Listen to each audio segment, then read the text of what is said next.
So there I was, Jake Rodriguez, sitting in the diplomatic lounge of the luxury cruise ship Harmony's Dream, wondering how exactly my life had gone so spectacularly off the rails. 3 years of xenological studies, 2 years of diplomatic training, and somehow I'd ended up as the guy they send to deal with the galaxy's most terrifying apex predators when all the actual diplomats suddenly come down with a mysterious case of space flu. Funny how that works. The Zephyrian delegation had arrived that morning, and let me tell you, the brochures really don't do them justice. Imagine if a grizzly bear and a dire wolf had a baby, then fed that baby nothing but protein shakes and pure rage for about 15 years. That's a Zephyrian on a good day. They stand about 8 feet tall, have fur that looks like it was designed by someone who really hates the concept of cuddling, and teeth that could double as industrial cutting tools. But the real kicker? Their pack leader, Commander Thrakval, had a reputation that preceded him by about 3 star systems. This was a being who had reportedly stared down a Galactic Council mediator until the poor guy had literally fled the room crying. The same mediator who'd successfully negotiated peace between the Crystal Hive Mind and the Plasma Wraiths. Yeah, that guy. And now, here I was, sitting across from Thrakval in the ship's supposedly relaxing diplomatic suite, watching him examine me like I was a particularly disappointing appetizer. His pack of 5 subordinates flanked him, all of them radiating that special kind of barely contained violence that makes you really appreciate having exit strategies. "You are not what was promised," Thrakval rumbled, his voice carrying the subtle undertones of someone who's used to having his complaints resolved through creative applications of violence. "Where are the senior negotiators?" I cleared my throat, trying to project confidence I absolutely did not feel. "Ambassador Fletcher is recovering from a sudden illness, sir. As is Deputy Ambassador Morrison, and Assistant Deputy Ambassador Kim, and, well, pretty much everyone above my pay grade," one of Thrakval's subordinates, a slightly smaller killing machine I'd mentally nicknamed Fang No. 2, let out what I can only describe as a skeptical growl, the universal language of, "This human is about to become a cautionary tale." "So they send us a cub," Thrakval continued, leaning forward in a way that made every primitive part of my brain start screaming about predators and prey dynamics. "Tell me, small human, what exactly makes you qualified to speak for your species?" Now this was the moment where a proper diplomat would launch into their credentials, their training, their deep respect for Zephyrian culture and traditions. Instead, I found myself looking at this 8-foot-tall apex predator and thinking about how my life had become a cosmic joke. "Honestly," I said, immediately regretting the word choice, "mostly the fact that I'm the only one who didn't mysteriously develop symptoms the moment your ship docked. But hey, I've got a bachelor's degree in xenological studies and a really sincere desire not to become an interstellar incident." The silence that followed was the kind that makes you acutely aware of your own heartbeat.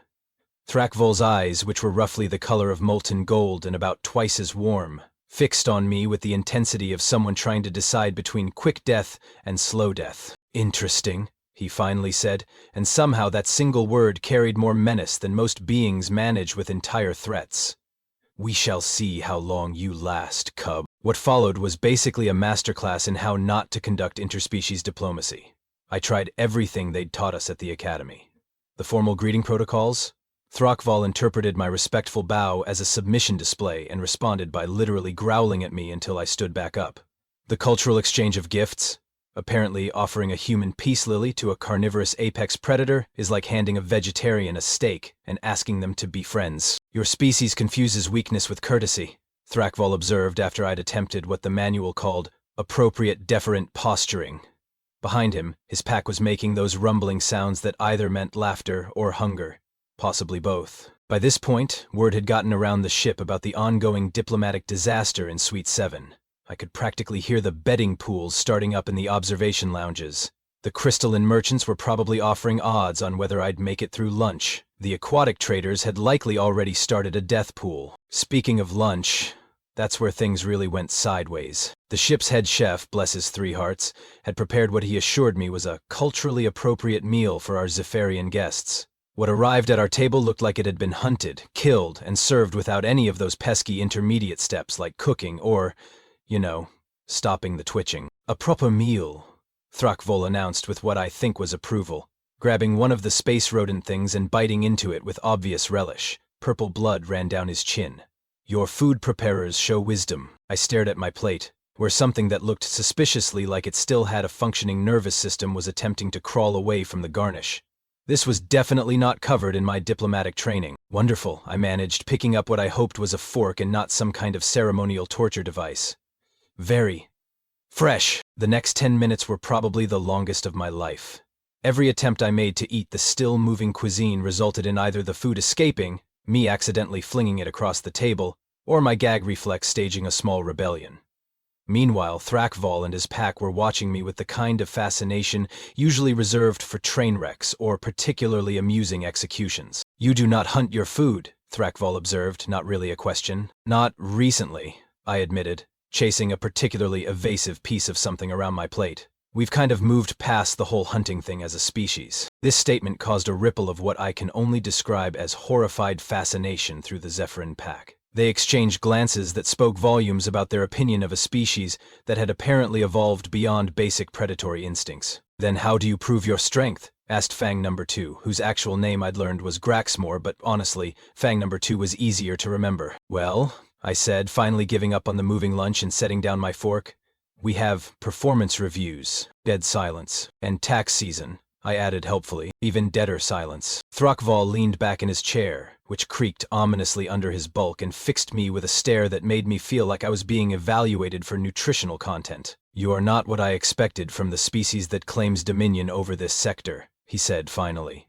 "Your senior diplomats flee at our approach. You cannot consume proper prey.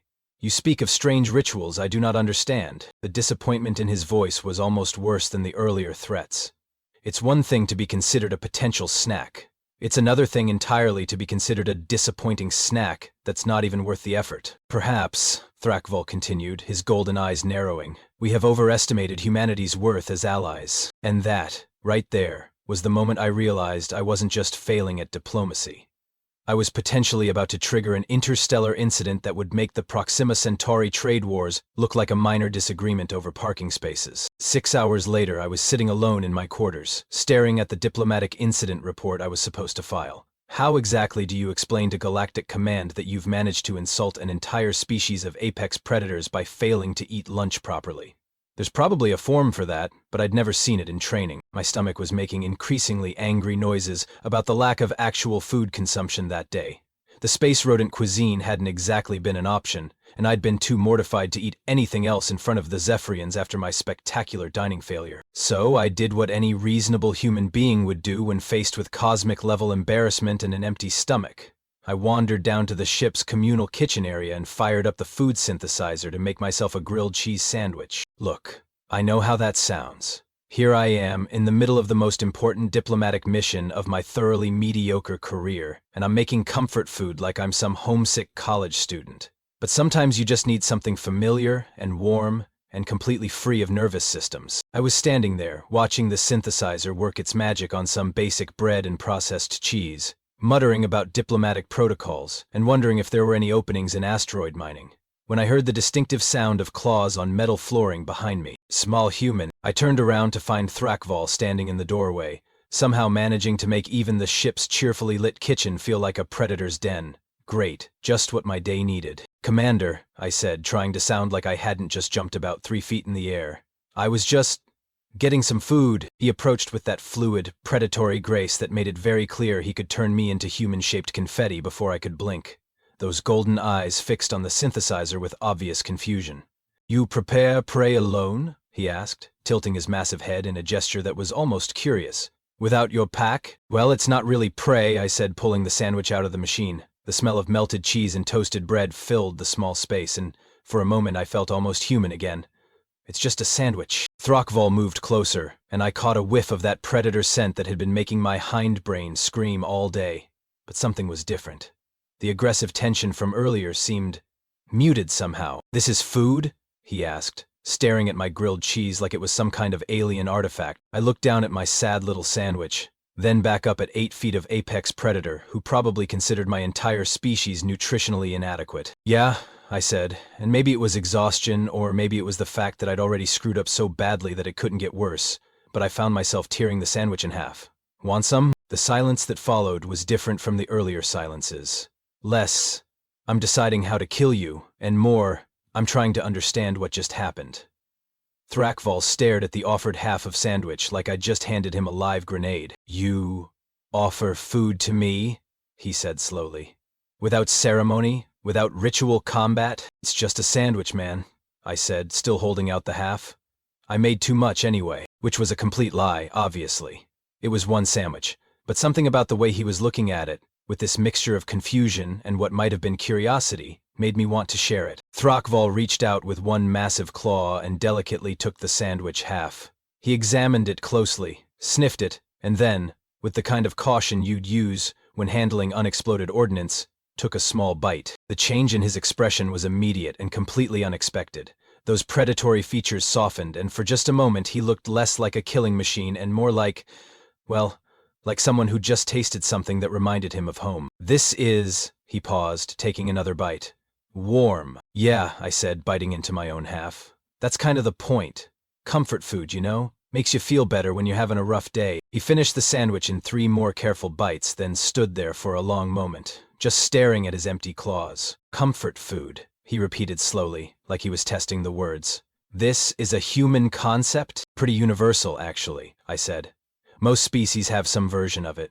Food that makes you feel safe or reminds you of good times or just makes things a little less terrible, you know? Throckval's golden eyes met mine, and for the first time since we'd met, I didn't feel like I was being evaluated as potential prey. Show me, he said quietly. How to make another. What followed was probably the weirdest cooking lesson in interstellar history. Picture this. Me, standing next to a food synthesizer, trying to explain the finer points of bread-to-cheese ratios to an 8-foot-tall apex predator who could probably bench press a small spacecraft. The key, I said, programming the synthesizer for another round, is getting the bread golden but not burnt, and making sure the cheese melts all the way through. It's not about the ingredients, really. It's about the process. Throckval watched with the intensity of someone studying advanced weapons systems. And this brings comfort? Well, yeah, I said, pulling out the fresh sandwich and handing it to him. When I was a kid, my mom used to make these whenever I had a bad day at school. Scraped knee, failed test, whatever. There's something about the combination of warm, melted cheese and buttered bread that just makes everything feel a little more manageable. He took a bite, and again I saw that same softening around his eyes. My birth mother, he said slowly, would bring me heated fermented milk when the night terrors came. The other cubs mocked this weakness, but it made you feel better, I finished. Yes. The word came out almost surprised, like he'd never made that connection before. That's when things got really interesting, because apparently our little cooking session had attracted an audience. I looked up to see the rest of Throckval's pack standing in the doorway, all 5 of them watching their leader eat human comfort food with expressions that ranged from confusion to outright alarm. Commander, said Graxmore, the one I'd been calling Fag number 2. What are you consuming? Comfort food, Throckval replied, like this was a perfectly normal explanation. The human cub has shared pack wisdom. Now, I should probably mention that I had no idea what pack wisdom meant in Zephyrian culture, but judging by the way the other predators suddenly looked at me with something approaching respect instead of hunger, it was apparently a big deal. You would share this knowledge with the pack? Asked another one, a female whose name I'd learned was Kethara but who I'd been mentally calling Murder Claws. I looked at Throckval, who gave me what I think was an encouraging nod, then back at the assembled group of beings who could turn me into human-flavored paste without breaking a sweat. Sure, I said, because apparently my survival instincts had completely given up at this point. Anyone want to learn how to make grilled cheese? The next hour was surreal in ways that I'm still not sure I can properly describe. Picture a cooking class where all your students are massive carnivorous predators, and the lesson plan involves explaining why processed cheese and white bread can be emotionally significant. It started with me making sandwiches for everyone, but it quickly evolved into something much deeper. As each of the Zephyrians tasted their first grilled cheese, something almost magical happened. The rigid pack hierarchy that had been so obvious before began to dissolve into something that looked almost familial. This reminds me of the warming stones my sire would heat during the cold seasons, said Vectar, the smallest of the group, who still stood about 7.5 feet tall. We would gather around them and share stories of the hunt. The taste is simple, added Kethara, but the feeling is complex. That's when Throckval did something that completely floored me. He started talking about his own childhood, about the comfort rituals his people had before they became the galaxy's most feared warriors. Apparently, young Zephyrians have something called comfort purring that they do when they're scared or hurt, and their parents respond with specific warming foods and protective behaviors. We are taught to abandon these weak customs when we join the warrior packs, he explained, finishing his second sandwich. Comfort is seen as a vulnerability, that enemies can exploit. But that's insane, I said, and immediately wondered if calling an apex predator's cultural practices insane was going to be the thing that finally got me killed. Comfort isn't weakness. It's what keeps you functional when everything goes to hell. The pack exchanged glances, and I could practically see the mental gears turning.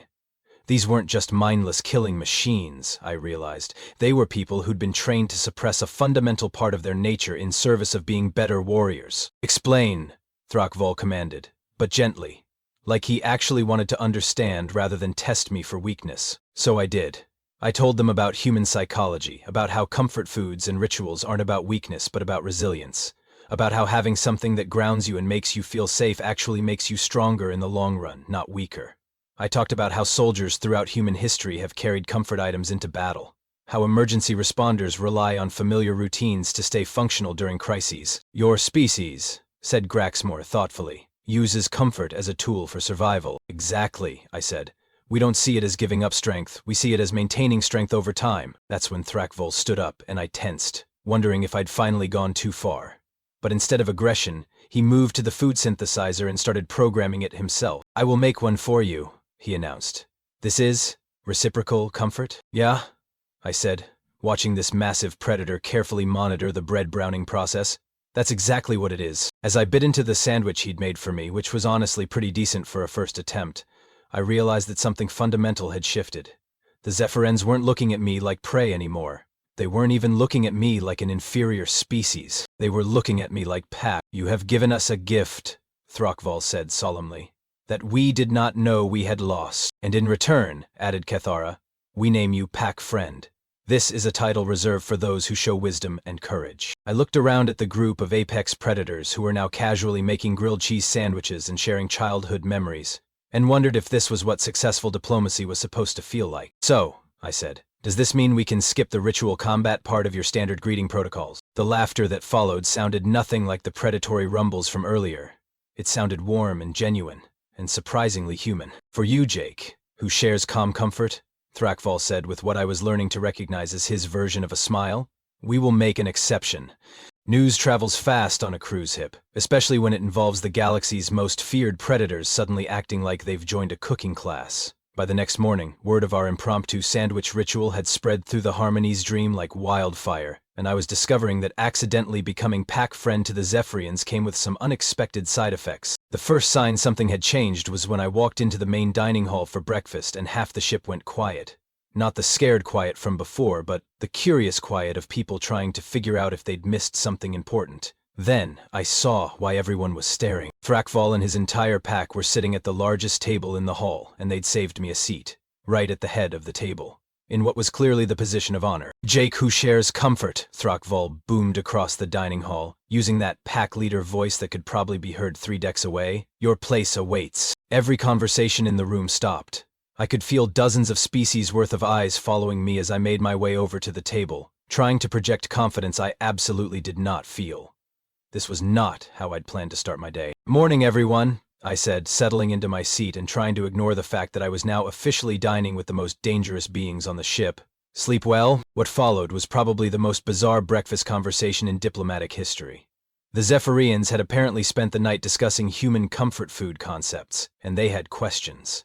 Graxmore wishes to understand the emotional significance of soup, Thrakval announced, gesturing to his second-in-command. He believes it may relate to his people's ritual of sharing heated blood broth during grief ceremonies. I looked at Graxmore, who was watching me with the intense focus of someone trying to solve a particularly complex puzzle. Well, I said, soup is usually about nurturing, you know, taking care of someone when they're sick or sad or just need some comfort. It's liquid, so it's easy to digest when you're not feeling great, and it's warm, which is psychologically soothing. Graxmore nodded slowly. This aligns with our customs. The heated broth provides both nutrition and emotional comfort during times of loss. Exactly, I said, starting to get into the rhythm of this weird cultural exchange. Different ingredients, same basic concept. Comfort through nurturing. That's when I noticed we weren't alone anymore. A delegation of crystalline merchants had approached our table, their geometric forms catching the light as they moved. Behind them I could see representatives from at least 4 other species hovering nearby, clearly wanting to listen in but not quite brave enough to approach a table full of Zephyrians.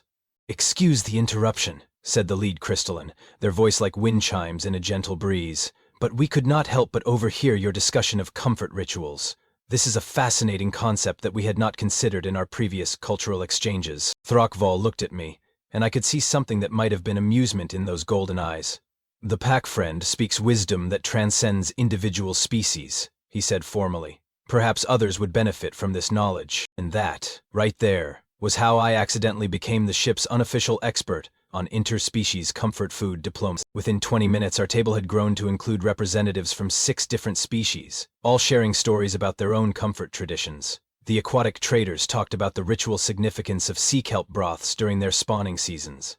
The silicon-based collective described their practice of sharing heated mineral compounds during their equivalent of childhood. Even the notoriously antisocial gas cloud entities had drifted over to contribute their experiences, with atmospheric pressure variations as comfort stimuli. "This is remarkable," said the crystalline leader, whose name was something like Prison Null but honestly sounded like someone dropping a chandelier downstairs. "We have been conducting formal diplomatic exchanges for cycles, focusing on trade agreements and territorial boundaries. But these comfort rituals, they speak to something much more fundamental. They speak to what makes us people," I said, surprising myself with how natural this all felt. "Doesn't matter if you're carbon-based or crystalline or made of pure energy. We all have things that make us feel safe and cared for." That's when things got really interesting, because apparently several of the species represented at our rapidly expanding breakfast gathering had been involved in minor territorial disputes that the senior diplomats had been failing to resolve for weeks. But when you get people talking about childhood comfort foods and family traditions, suddenly those abstract political disagreements start feeling a lot less important than the shared experience of being living beings who need nurturing. "Excuse me. Money is involved here. Keep 'em pushing. Are you going to tell me to call myself too You know," said the aquatic trader representative, whose name was Bubblethis and who looked like a cross between a jellyfish and a disco ball. "Our spawning grounds dispute with the Silicon Collective seems rather petty when viewed through this lens of shared comfort needs." The collective's representative, a geometric arrangement of crystals that somehow managed to convey thoughtfulness, pulsed with agreement.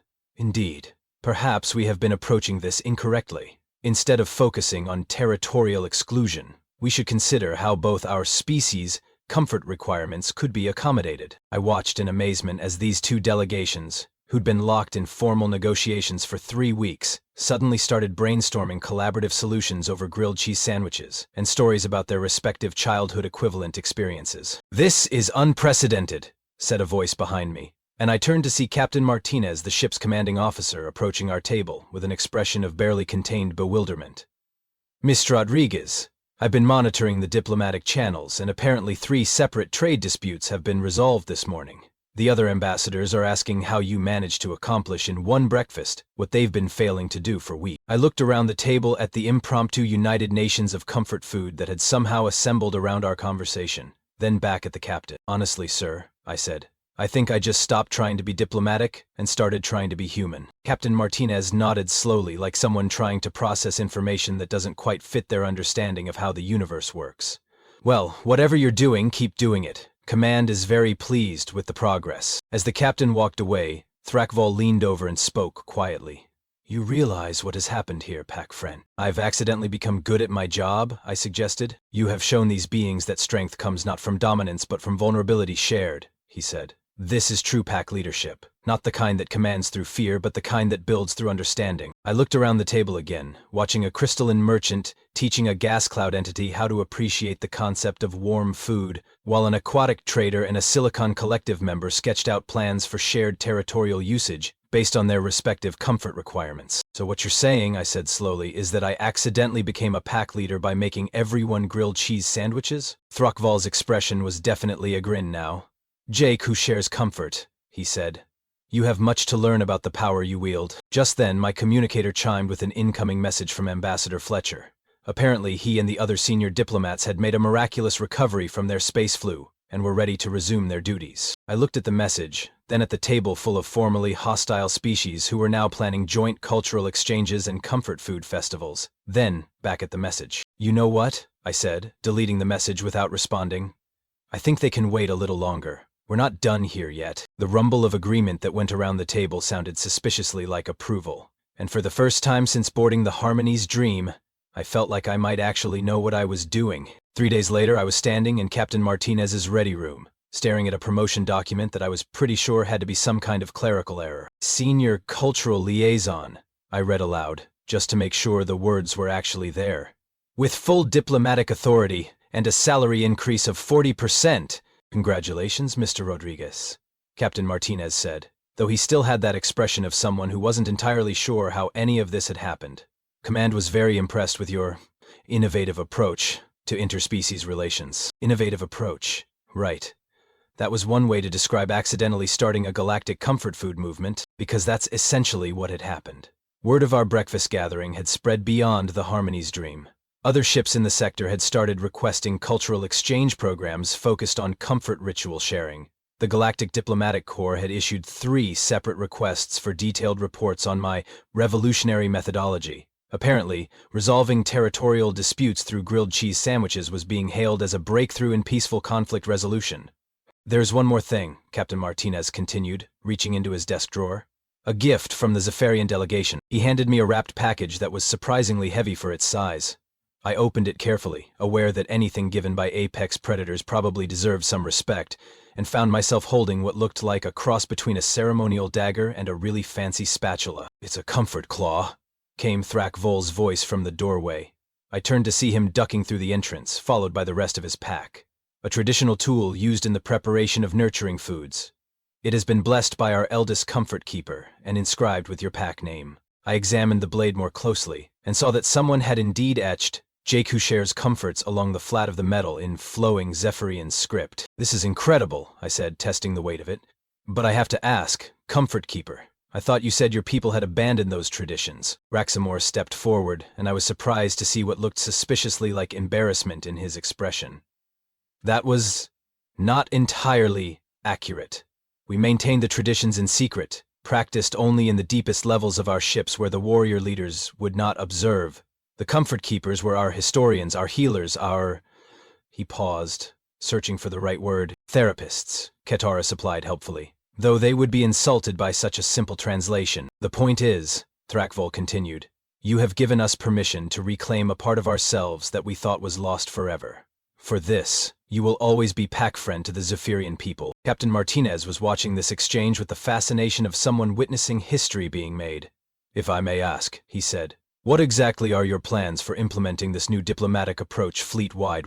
I looked at the comfort claw in my hands, then at the group of former apex predators who were now essentially my found family, then at the promotion papers that officially made me responsible for cultural relations across 3 sectors. Well, I said slowly, I figure we start with the basics. Food synthesizer training for all diplomatic staff, mandatory comfort food cultural exchange programs, maybe a regular sandwich summit where representatives can share their traditional nurturing practices without all the formal protocol getting in the way. You're serious, Captain Martinez said, and it wasn't really a question. Dead serious, I replied. Look, we've been approaching diplomacy like it's some kind of chess game, all strategy and positioning and careful moves. But that's not how people actually connect with each other. People connect through vulnerability, through sharing the things that make them feel safe and cared for, through admitting that sometimes even apex predators need a warm meal and someone who gives a damn. Jake, who shares comfort, speaks wisdom, Thrak-Vol rumbled approvingly. Perhaps other species would benefit from understanding this truth. That evening, the ship's head chef had agreed to let me take over the main kitchen for what was being billed as the first official comfort food cultural exchange dinner. Half the ship had signed up to attend, including several species that normally avoided large gatherings due to various cultural taboos or dietary restrictions. I stood at the central preparation station looking out at a dining hall filled with beings from dozens of different worlds, all gathered around tables where they were sharing stories and food and the kinds of small vulnerabilities that somehow make you feel less alone in the universe. The crystalline merchants had brought something called Harmony Resonance Powder that they sprinkled on heated mineral solutions during times of stress. The aquatic traders were teaching anyone willing to learn how to prepare sea kelp broth that apparently tasted like the safety of deep currents. The gas cloud entities had somehow managed to create a physical manifestation of their atmospheric comfort rituals that looked like edible lightning and tasted like the feeling of a perfect storm. And at the center of it all, Thrak-Vol and his pack were serving grilled cheese sandwiches to anyone who wanted to try them, explaining the concept of shared comfort with the patient enthusiasm of people who'd rediscovered something precious they thought they'd lost forever. "You know," said a voice beside me, and I turned to see Ambassador Fletcher, looking somewhat sheepish. "When I heard about your methods, I have to admit I was skeptical." "Skeptical is one word for it," I replied, remembering his sudden recovery from space flu. "Terrified and hiding might be more accurate." He had the grace to look embarrassed. "Yes, well, the Zephrins have quite a reputation. But watching this?" He gestured at the dining hall, where a Silicon Collective member was apparently learning to appreciate the concept of bread, while a gas cloud entity tried to explain the emotional significance of atmospheric pressure. "This is remarkable. You've accomplished something here that I'm not sure any of us understood was possible." "What's that?" "You've made diplomacy human," he said simply. "Not in the sense of being specifically about our species, but in the sense of being about what makes us all people, regardless of what we're made of or where we come from." I watched Kethara teaching a young crystalline how to flip a grilled cheese sandwich without breaking it, both of them laughing at the inevitable disasters that resulted from someone without fingers trying to use cooking utensils designed for someone with opposable thumbs. "You know what the crazy part is?" I said. "I still have no idea what I'm actually doing. I'm just treating everyone like they're people instead of political abstractions, and apparently that's revolutionary." "Sometimes," Ambassador Fletcher said thoughtfully, "the most revolutionary thing you can do is the most obvious thing that no one thought to try." Later that night, I was back in my quarters, trying to write a report that would somehow explain to Galactic Command how comfort food had become the foundation of a new diplomatic methodology, when my communicator chimed with an incoming priority message. It was from Admiral Chen, the head of the Diplomatic Corps, and it was brief. "Rodriguez, whatever you're doing, keep doing it. We're getting requests from 17 sectors for your cultural exchange program. Prepare for reassignment to the flagship. We're making this official. Well done." I leaned back in my chair, still holding the comfort claw that had somehow become both a ceremonial weapon and a kitchen utensil, and thought about the chain of events that had led me here. 3 days ago, I'd been a mid-level diplomatic attaché whose biggest achievement was not getting eaten by apex predators. Now I was apparently spearheading a galactic revolution based on the radical concept that sharing food and feelings might be more effective than formal negotiations and territorial posturing. The universe, I reflected, had a really weird sense of humor. My door chimed, and I looked up to see Thrakval standing in the entrance, holding what appeared to be 2 cups of some steaming liquid. "I brought you heated fermented milk," he said, offering me one of the cups. "My birth mother's recipe. I thought you might enjoy learning a Zephyrian comfort tradition." I accepted the cup, inhaling the rich, warm scent that somehow managed to smell like safety and childhood, and the kind of love that doesn't need words. "You know what's funny?" I said, taking a sip of the surprisingly delicious drink. "When I was a kid, I used to dream about exploring the galaxy, meeting alien species, maybe making some kind of difference in the universe. I just never imagined I'd end up conquering the known galaxy through the strategic application of processed cheese and carbohydrates." Thrakval's rumbling laugh filled the small room. "Jeku shares comfort," he said. "You have not conquered anything. You have simply reminded us all that we are more alike than we are different. This is perhaps the greatest gift one being can give to another." I raised my cup in a toast. "To comfort food diplomacy, then. May it continue to confuse the hell out of everyone while somehow actually working." "To shared comfort," Thrakval agreed, clinking his cup against mine. "And to the human who taught an apex predator that sometimes the strongest thing you can do is admit you need a warm meal and a friend." Outside my viewport, the stars stretched out in all directions, full of possibilities and species I'd never met and problems I'd probably have to solve with some combination of food, empathy, and whatever wisdom I could manage to stumble into. But for the first time since I'd joined the Diplomatic Corps, I felt ready for whatever came next. After all, I had a comfort claw, a promotion I still didn't quite believe, and the backing of the galaxy's most feared predators, who'd decided I was worth keeping around. Plus, I was pretty sure the universe was going to keep being weird enough that my particular brand of accidental competence would continue to be useful. And if all else failed, I could always make more grilled cheese sandwiches.